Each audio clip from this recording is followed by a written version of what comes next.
नमस्कार दोस्तों, SP maker जी के यूट्यूब चैनल पर आपका स्वागत है। दोस्तों, आज हम रीजनिंग का प्रैक्टिस 53 देखेंगे। इसमें रीजनिंग का 10 इंपॉर्टेंट प्रश्न है। यदि आप एसएससी, रेलवे या किसी स्टेट एग्जाम की तैयारी कर रहे हैं तो ये प्रैक्टिस सेट आपके लिए काफ़ी ज़्यादा इंपॉर्टेंट है, क्योंकि इस प्रैक्टिस सेट में जिस प्रकार के प्रश्न दिए गए हैं उसी टाइप के प्रश्न आपकी सभी परीक्षाओं में पूछे जाएंगे। तो चलिए दोस्तों, स्टार्ट करते हैं प्रश्न नंबर 1 से। दोस्तों, हमारा पहला प्रश्न है, एक निश्चित कूट भाषा में जैक को LCEI लिखा जाता है, उसी कूट भाषा में FURO को कैसे लिखा जाएगा। ये दोस्तों हमारा इंपॉर्टेंट प्रश्न है, कोडिंग डिकोडिंग से संबंधित। तो देखेंगे इसको हम कैसे सॉल्व करेंगे। सबसे पहले हमें यहाँ पर पता लगाना है, इन्होंने शब्द दिया JACK, इन्होंने दोस्तों इसको लिखा है LCEI। सबसे पहले हम यही पता लगाना है कि इन्होंने इसको किस पैटर्न के आधार पर लिखा है। तो हम करेंगे इसकी नंबरिंग। जी आपका 10 पर हो जाएगा, ए आपका 1 पर, सी 3 पर, के 11 पर। इसी प्रकार L 12 पर, सी 3 पर, ई 5 पर, आई 9 पर। अब हम देखेंगे इसमें हमारा क्या पैटर्न अप्लाई हो रहा है। 10 से कितना हो रहा है दोस्तों, 12 हो रहा है, यहाँ पर 2 जुड़ रहा है। 1 से 3 हो रहा है, यहाँ पर भी दोस्तों 2 जुड़ रहा है। 3 से 5 हो रहा है, यहाँ पर भी दोस्तों 2 जुड़ रहा है। 11 से 9 हो रहा है, यहाँ पर दोस्तों -2 हो रहा है। यानी शुरू के 3 लेटर में क्या हो रहा है, +2 हो रहा है, लास्ट वाले लेटर में क्या हो रहा है, माइनस हो रहा है। अब हम यहाँ पर देखेंगे जो हमसे पूछा गया है। हमसे दोस्तों पूछा गया है FURO को किस प्रकार लिखा जाएगा। अब देखिए इसमें हम सेम पैटर्न अप्लाई करेंगे। F आपका 6 पर होता है, U 21 पर होता है, R 18 पर होता है, O 15 पर होता है। इसमें सेम पैटर्न जब हम अप्लाई करेंगे, F आपका 6 पर, 6 में जब आप 2 को ऐड करेंगे कितना हो जाएगा, 8, 8 पे H निकल के आ जाएगा। इसी प्रकार 21 में जब आप 2 को ऐड करेंगे तो कितना हो जाएगा, 23, 23 पे W निकल के आ जाएगा। अब अभी आपको इसको पूरा सॉल्व नहीं करना है, आपको जाना है अपने ऑप्शन पे। आपको देखना है कौन सा ऑप्शन है जो HW से स्टार्ट है। हमने यहाँ पर दोस्तों देखा एक ही ऑप्शन है जो HW से स्टार्ट है, यहाँ पर ऑप्शन नंबर डी। तो यहाँ पर हमारा सही जवाब हो जाएगा ऑप्शन नंबर डी। आपको इसको पूरा सॉल्व करने की भी जरूरत नहीं है। अगला प्रश्न दोस्त देखेंगे, प्रश्न नंबर 2। उस विकल्प का चयन करें जो तीसरे शब्द से उसी प्रकार संबंधित है जिस प्रकार दूसरा शब्द पहले शब्द से संबंधित है।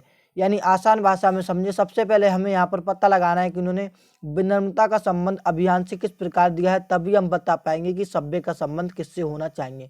ये हमारा इंपॉर्टेंट प्रश्न है, शब्द एनालॉजी से संबंधित। यदि हम यहाँ पर ध्यान से देखें तो विनम्रता का दोस्तों अपोजिट क्या होता है, अभिमान। यानी ये इसका क्या होता है, विलोम। अभिमान का विलोम विनम्रता, और विनम्रता का विलोम क्या होता है, अभिमान। अब हमें यहाँ पर सभ्य का विलोम बताना है, तो आप सभी को पता होना चाहिए सभ्य का विलोम क्या होता है। तो सभ्य का विलोम दोस्तों क्या होता है, जंगली। सभ्य का विलोम क्या होता है, जंगली। यानी सभ्य का संबंध किससे होना चाहिए, जंगली से होना चाहिए। तो अब आपको दोस्तों देखना है जंगली कहाँ पर दिया गया है। जंगली यहाँ पर ऑप्शन नंबर बी में दिया गया है, तो यहाँ पर हमारा सही जवाब हो जाएगा ऑप्शन नंबर बी। उम्मीद करता हूँ दोस्तों ऐसे ऑप्शन गलती नहीं करेंगे। अगला प्रश्न दोस्त देखेंगे, प्रश्न नंबर 3। दिए गए विकल्पों में से उस अक्षर समूह का चयन करें जो निम्नलिखित श्रृंखला में प्रश्न चिन्ह के स्थान पर आ सकता है। यहाँ पर हमें क्वेश्चन मार्क की जगह बताने हैं कौन कौन से अक्षर आएंगे। ये हमारा इंपॉर्टेंट प्रश्न है, लेटर सीरीज से संबंधित। यहाँ पर सबसे पहले हमें करनी है इसकी नंबरिंग, तभी हम बता पाएंगे कि क्वेश्चन मार्क की जगह कौन कौन से शब्द आएंगे। सबसे पहले आप यहाँ पर देखेंगे टी कितने पर आ जाएगा, आपका 20 पर, यू आपका 21 पर, बी आपका 22 पर, डब्ल्यू 23 पर, एक्स आपका 24 पर। यदि हम यहाँ पर ध्यान से देखें तो पहले लेटर में क्या हो रहा है दोस्तों, +1 हो रहा है। यानी 20 से 21, 21 से 22, 22 से 23, 23 से 24। अब यहाँ पर क्या आ जाएगा, 24 से 25, 25 पे कौन सा लेटर आता है, 22। तो हमें यहाँ पर 22 लिख देना है। अब हम यहाँ पर आगे देखेंगे तो वो आपका कितने पर, 15 पर आता है, क्यू आपका 17 पर, एस 19 पर, 21 पर यू आपका, डब्ल्यू आपका 23 पर आता है। अब हम यहाँ पर ध्यान से देखें तो 15 से 17, 17 से 19, 19 से 21, 21 से 23। यानी इसमें क्या हो रहा है, हर बार 2 2 प्लस हो रहा है। तो 23 में जब हम 2 को ऐड करेंगे कितना हो जाएगा, 25। 25 पे कौन सा लेटर आ जाएगा, 22। 25 पर भी कौन सा लेटर आ जाएगा, 22। अब हम यहाँ पर आगे देखें तो डी आपका 4 पर, जी आपका 7 पर, जे 10 पर, एम 13 पर, पी 16 पर। यदि हम यहाँ पर ध्यान से देखें तो 4 और 3 7, 7 और 3 10, 10 और 3 13, 13 और 3 16, और 16 और 3 कितना हो जाएगा आपका 19। 19 पे कौन सा लेटर आ जाएगा, एस। यानी आपका दोस्तों सही जवाब निकल के आ चुका है डबल बाई एस। अब आपको देखना है डबल बाई एस कौन सा ऑप्शन में दिया गया है। डबल बाई एस दोस्तों यहाँ पर ऑप्शन नंबर डी में दिया गया है, तो यहाँ पर हमारा सही जवाब हो जाएगा ऑप्शन नंबर डी। उम्मीद करता हूँ दोस्तों ऐसे ऑप्शन गलती नहीं करेंगे। अगला प्रश्न दोस्त देखेंगे, प्रश्न नंबर 4। एक निश्चित कूट भाषा में FORCO को 83 052 लिखा जाता है और गेम्स को 42 76 के रूप में लिखा जाता है, और FORUM को 08957 लिखा जाता है, उसी कोड भाषा में हमें सी को बताना है कि सी को कैसे कोड किया जाएगा। ये दोस्तों हमारा इंपॉर्टेंट प्रश्न है कोडिंग डिकोडिंग से संबंधित। ऐसा प्रश्न आपका काफ़ी ज़्यादा आसान होता है, आपको कुछ नहीं करना होता है, सिंपली आपको यहाँ पर लेटर देखने होते हैं। हमसे किसका, सी का दोस्तों कोड पूछा है, तो सी का कोड दोस्तों आपको यहाँ पर देखना है कहाँ पर, सी का कोड है फोर्स में दिया हुआ है। अगर हमें यहाँ पर पता चल जाए कि FORE का कोड क्या है तो हम बता सकते हैं कि सी का कोड क्या होगा, क्योंकि दोस्तों जो बच जाएगा वो हमारा यहाँ पर सी का कोड होगा। इसको पता लगाने के लिए हम यहाँ पर कॉमन लेटर देखते हैं। जैसे हमने यहाँ पर देखा एफ इसमें भी दिया गया है, ओ इसमें भी दिया गया है, एफ ओ इसमें दिया गया और एफ ओ इसमें भी दिया गया। अब हमें क्या करना है, इन दोनों में कोई कॉमन संख्या देखनी है। यहाँ पर 8 इसमें भी दिया गया, 8 इसमें भी दिया गया है, 0 इसमें भी दिया गया है, 0 दोस्तों इसमें भी दिया गया है। अब हमें यहाँ पर एफ ओ का तो कोड पता चल गया कि क्या है, 0 8 में से कोई 0 8, ये दोनों एफ ओ के कोड है। अब यहाँ पर हमें देखना है क्या, आर दिया गया। अब हमें देखना आर कहाँ पर दिया गया है, आर भी दोस्तों इसमें दिया गया, तो यहाँ पर एक संख्या और कॉमन होनी चाहिए। हमने यहाँ पर देखा तो 5 इसमें भी दिया गया, 5 इसमें भी दिया गया, यानी हमें आर का भी कोड पता चल गया। अब हमने यहाँ पर देखा तो सी लास्ट में क्या, ई। अब हमें ई को देखना है, ई कहाँ दोस्तों, गेम्स में दिया गया, गेम्स में और इसमें कोई एक संख्या कॉमन होनी चाहिए। हमने यहाँ पर ध्यान से देखा तो दोस्तों 2 इसमें भी दिया गया, 2 इसमें भी दिया गया। अब जो बच गया वो यहाँ पर सी का कोड है, यहाँ पर क्या बच गया, सी, और यहाँ पर कितनी संख्या बची है, 3। तो सी को कैसे कोड किया जाएगा, 3 से कोड किया जाएगा। तो अब आपको देखना है 3 कहाँ पर दिया गया है, 3 यहाँ पर दोस्तों ऑप्शन नंबर डी में दिया गया है, तो यहाँ पर हमारा सही जवाब हो जाएगा ऑप्शन नंबर डी। अगला प्रश्न दोस्तों देखेंगे, प्रश्न नंबर 5, किन दोनों चिन्हों को आपस में बदलने पर निम्न समीकरण सही होगा। ये हमारा इंपॉर्टेंट प्रश्न है, मैथमेटिकल ऑपरेशन से संबंधित। देखिए हमसे क्या पूछा है, किन दोनों चिन्हों को आपस में बदलने पर। हमें क्या करना है, ऑप्शन में से एक एक ऑप्शन उठा के चेक करना है कि किन्हीं दो चिन्हों को बदलने पर हमें समीकरण संतुलित करना है। संतुलित करने का मतलब है 22 यहाँ पर दिया गया, तो यहाँ पर भी इसको सॉल्व करके 22 आना चाहिए। तो देखेंगे इसको कैसे सॉल्व करेंगे। इसकी दोस्तों करने की ट्रिक क्या रहती है, आप यहाँ पर देखेंगे कि 5 के बाद क्या है, यहाँ पर भाग दिया गया, क्या भाग 5, क्या हम 2 से 5 को भाग देंगे तो पूरी तरह कट जाएगा, तो पूरी तरह नहीं कट जाएगा। तो हमें अब ऐसा ऑप्शन देखना है जिसमें भाग को वो बदलने को कहे। हमने यहाँ पर देखा पहले ऑप्शन में प्लस और माइनस है, ये हमें नहीं उठाना है। दूसरे ऑप्शन में गुणा और भाग, हम इसको उठा सकते हैं। तीसरे ऑप्शन में प्लस और भाग है, इसको भी उठा सकते हैं। और यहाँ पर हम देखेंगे तो चौथे ऑप्शन में क्या है, चौथे ऑप्शन में दोस्तों गुणा एंड माइनस है। तो सबसे पहले हमें भाग वाले ऑप्शन को देखना है। हमने यहाँ पर बी ऑप्शन देखा, इसमें क्या गुणा और भाग है, जहाँ जहाँ गुणा है वहाँ वहाँ हमें भाग लगाना है, जहाँ जहाँ भाग है वहाँ हमें गुणा लगाना है। अब देखिए 15 प्लस को हमें ऐसे ही रहने देना है, भाग है इस यहाँ पर क्या लगाना है, हमें गुणा लगाना है 2, यहाँ पर -9 लिखना है, और गुणा की जगह हमें क्या लगाना है, यहाँ पर भाग लगाना है। हम यहाँ पर दूसरा ऑप्शन को लेकर चेक कर रहे हैं, तो 3 3 दोस्तों कितना हो जाएगा आपका, 9 हो जाएगा। यहाँ पर हम देखें तो 5 दूनी कितना हो जाएगा, 10, 5 दूनी कितना हो जाएगा दोस्तों आपका 10, 10 और 15 कितना हो जाएगा 25, 25 माइनस 3 यानी 25 माइनस 3 कितना हो जाएगा 22, यानी 22 बराबर 22 निकल के आ गया। कौन सा ऑप्शन रखने पर, तो ऑप्शन नंबर हमने यहाँ पर बी को रखा, तो 22 बराबर 22 निकल के आ गया। तो यहाँ पर हमारा सही जवाब हो जाएगा ऑप्शन नंबर बी। ये दोस्तों आपकी करने की ट्रिक होती है, आप यहाँ पर किस तरह से करते हैं। हमने यहाँ पर देखा भाग दिया गया, तो भाग 5 जब हम 2 से 5 को भाग देंगे तो पूरी तरह नहीं कटेगा, तो हमें सबसे पहले भाग जिसमें चेंजेस है वो ऑप्शन को उठा के चेक करना है। तो इससे आप बड़े आसान तरीके से कर सकते हैं। अगला प्रश्न दोस्त देखेंगे, प्रश्न नंबर 6, 6 व्यक्ति ए बी सी डी और एफ एक घेरा बनाकर बैठे हुए हैं, सभी के मुंह केंद्र की ओर हैं।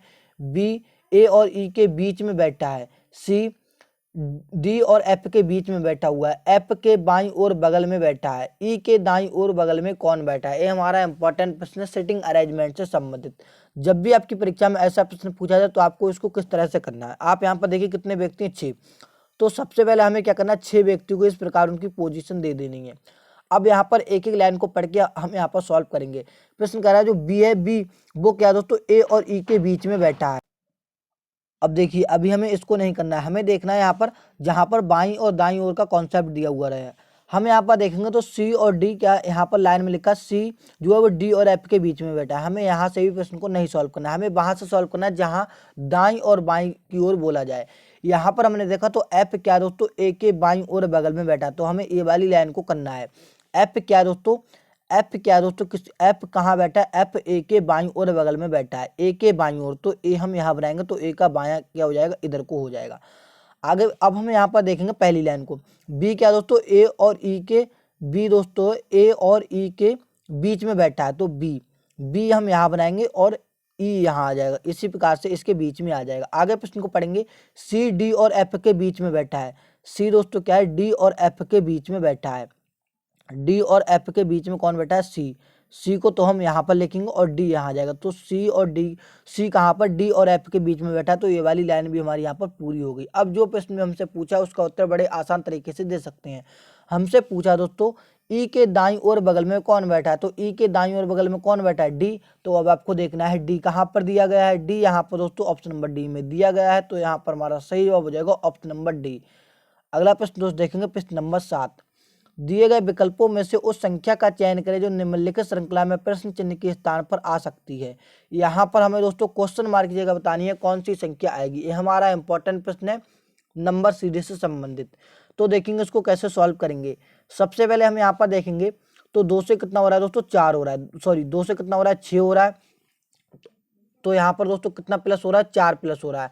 आगे बढ़ेंगे तो 6 से कितना हो रहा है, 6 से यहाँ पर दोस्तों 12 हो रहा है, और यहाँ पर क्वेश्चन मार्क है, यहाँ पर 30 दिया गया। यदि हम यहाँ पर ध्यान से देखें तो यहाँ पर दोस्तों 2 से 6 प्लस 4, यहाँ पर 6 से 12 तो प्लस 6। यदि हम यहाँ पर प्लस 8 करके देखें तो यहाँ पर देखेंगे 4 6 8, तो 12 और 8 कितना हो जाएगा, 20।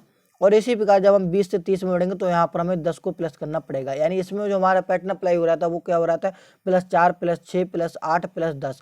तो यहाँ पर इस पैटर्न के आधार पर हमने क्वेश्चन मार्क की जगह कौन सी संख्या निकाली, 20। तो अब आप देखेंगे 20 कहाँ पर दिया गया है, 20 यहाँ पर दोस्तों ऑप्शन नंबर ए में दिया गया है, तो यहाँ पर हमारा सही जवाब हो जाएगा ऑप्शन नंबर ए। अगला प्रश्न दोस्त देखेंगे, प्रश्न नंबर 8। दिए गए संयोजन के सही दर्पण प्रतिबिंब का चयन कीजिए जब दर्पण एम एन पर रखा जाता है, जैसे कि नीचे दिखाया गया है। यानी हमें क्या करना है, इस संख्या को दर्पण के इस पार देखना है कि कैसे दिखाई पड़ेगी। ऐसा प्रश्न काफी ज्यादा आपका आसान होता है। इसमें आपको दोस्तों करना कुछ नहीं होता, आपको इसमें गलती देखनी होती है। अगर आपने इसमें एक बार गलती देख ली तो आपका जो उत्तर है वो खुद ब खुद निकल के आ जाएगा। हम यहाँ पर ध्यान से देखें तो आपका 8 क्या है लास्ट में, 8 क्या है लास्ट में, तो 8 क्या होना चाहिए, पहले आना चाहिए। आपने यहाँ पर देखा 8 सभी में पहले है, तो 8 से तो हम यहाँ पर अपना उत्तर नहीं लगा सकते। यहाँ पर हमने देखा के क्या दोस्तों, के क्या दोस्तों, आप यहाँ पर देखेंगे जो दर्पण का प्रतिबिंब होता है उसमें दोस्तों लेफ्ट और राइट चेंज होते हैं, ना कि ऊपर और नीचे। यहाँ पर लेफ्ट और राइट चेंज होते हैं। अब आप यहाँ पर देखा के दोस्तों इधर राइट साइड को बना हुआ है, उसके बाद अब के इस प्रकार लेफ्ट साइड बन के आ जाएगा। आपने यहाँ पर देखा दोस्तों सब में के लेफ्ट साइड बना हुआ, तो इससे भी हम यहाँ पर अपना उत्तर नहीं निकाल सकते। आगे देखेंगे, आगे दोस्तों 7 दिया गया है। अब 7 दोस्तों इधर को 7 दिया गया है, लेकिन जब हम इसको दर्पण के इस प्रकार देखेंगे तो 7 कुछ इस प्रकार से दिखाई पड़ेगा। अब हम देखेंगे 7 के आधार पर अपना ऑप्शन। हमने यहाँ पर देखा तो इन्होंने दोस्तों इसको नीचे ही कर दिया, तो ये तो दोस्तों दल प्रतिबिंब बन गया, तो ये वाला हमारा ऑप्शन नहीं होगा। हमें क्या करना है, दर्पण प्रतिबिंब बताना है। ये वाला भी हमारा ऑप्शन नहीं होगा क्योंकि इन्होंने क्या कर दिया, 7 को नीचे की तरफ दे दिया। हमें केवल दायां और बायां चेंज करना है, ना कि ऊपर और नीचे। हमने यहाँ पर देखा, अब हमारे 2 ऑप्शन बच गए। अब हम देखेंगे इसमें क्या चीज कहाँ तक सेम सेम है। यहाँ पर 8 के साथ ई, 8 के साथ ई यहाँ तक सेम है। 4 भी दोस्तों ऑलमोस्ट सेम है। आप यहाँ पर देखेंगे तो 4 दोस्तों सेम नहीं है। आप यहाँ पर देखेंगे 4 की दोस्तों ये चीजें क्या, 4 नीचे की तरफ होना चाहिए, लेकिन इन्होंने यहाँ पर ऊपर की तरफ दे दिया। तो एक ही ऑप्शन बचा है हमारा यहाँ पर ऑप्शन नंबर, आप यहाँ पर देखेंगे हमारा एक ही ऑप्शन बचा ऑप्शन नंबर डी। तो यहाँ पर हमारा सही जवाब हो जाएगा ऑप्शन नंबर डी। आप यहाँ पर लास्ट में भी देख सकते हैं तो एक दोस्तों क्या है इस प्रकार ऊपर की तरफ, तो यहाँ पर दोस्तों इस प्रकार ये आपका राइट की तरफ हो गया जी, लेफ्ट की तरफ था, लेकिन उन्होंने क्या कर दिया ऊपर की ही तरफ कर दिया, तो ये वाला भी हमारा यहाँ पर ऑप्शन गलत हो जाता है। यहाँ पर हमारा सही जवाब हो जाएगा ऑप्शन नंबर डी। तो इस प्रकार से आप दोस्तों ऑप्शन को हटा हटा कर अपना उत्तर यहाँ पर एलिमिनेट कर सकते हैं। अगला प्रश्न दोस्त देखेंगे, प्रश्न नंबर 9। उस वर्ग सेट का चयन करें जो निम्न वेन आरेख द्वारा सर्वोत्तम ढंग से प्रदर्शित होता है। ये हमारा इंपॉर्टेंट प्रश्न है, वेन आरेख से संबंधित। हमें दोस्तों क्या है, ये वेन आरेख दिया गया, इस पैटर्न के आधार पर हमें अपना यहाँ पर उत्तर लगाना है। यदि हम यहाँ पर पहला ऑप्शन देखें तो पहले ऑप्शन में दोस्तों दिया गया डॉक्टर, माताएं, महिलाएं। अगर हम इसका वेन आरेख बनाएंगे तो दोस्तों किस प्रकार बनाएंगे, सभी की सभी जो माताएं होती हैं वो क्या होती है, महिला होती है। इस प्रकार का वेन आरेख आएगा बनके। तो इस पैटर्न के आधार पर हमारा पहला ऑप्शन तो गलत हो गया। अगला ऑप्शन देखेंगे तो लड़कियां, बच्चे, इंसान। आप यहाँ पर देखेंगे लड़की तो बच्चे, कुछ बच्चे लड़कियां होती हैं, कुछ यहाँ पर देखेंगे तो बच्चे, कुछ बच्चे क्या होते हैं, लड़कियां होती हैं, लेकिन और जो सभी के सभी क्या होते हैं, बच्चे और लड़के क्या होते हैं, इंसान होते हैं। तो इसका दोस्तों वेन आरेख इस पैटर्न के आधार पर बनकर आएगा। तो हमारा ये वाला ऑप्शन भी गलत हो गया। अगला देखेंगे तो बढ़ई, डॉक्टर, पुरुष। तो दोस्तों कुछ पुरुष क्या होते हैं, बढ़ई होते हैं, और कुछ पुरुष क्या होते हैं, डॉक्टर होते हैं। ये वाला वेन आरेख हमारा एकदम से सटीक बन के आ जाएगा। कौन सा ऑप्शन बन के आ गया हमारा यहाँ पर, ऑप्शन नंबर सी। तो यहाँ पर हम कह सकते हैं हमारा सही जवाब दोस्तों हो जाएगा ऑप्शन नंबर सी। उम्मीद करता हूँ दोस्तों ऐसे गलती नहीं करेंगे, आपको अगला उत्तर चेक करने की भी जरूरत नहीं है। अगला प्रश्न दोस्त देखेंगे प्रश्न नंबर 10। निम्नलिखित 4 अक्षर समूह में से 3 किसी न किसी तरह तंग संगत है और एक असंगत है, उस अक्षर समूह का चयन करें जो असंगत है। यानी आसान भाषा में समझिए, आपको इन 4 ऑप्शन में से एक ऑप्शन अलग है, वो आपको यहाँ पर बताना है। और दोस्तों इस प्रश्न का उत्तर आप सभी दोस्तों को कमेंट बॉक्स में लिखना है। चलिए हम मिलते हैं किसी और एक नेक्स्ट इंटरेस्टिंग प्रैक्टिस सेट में। जब तक के लिए दोस्तों जय हिंद।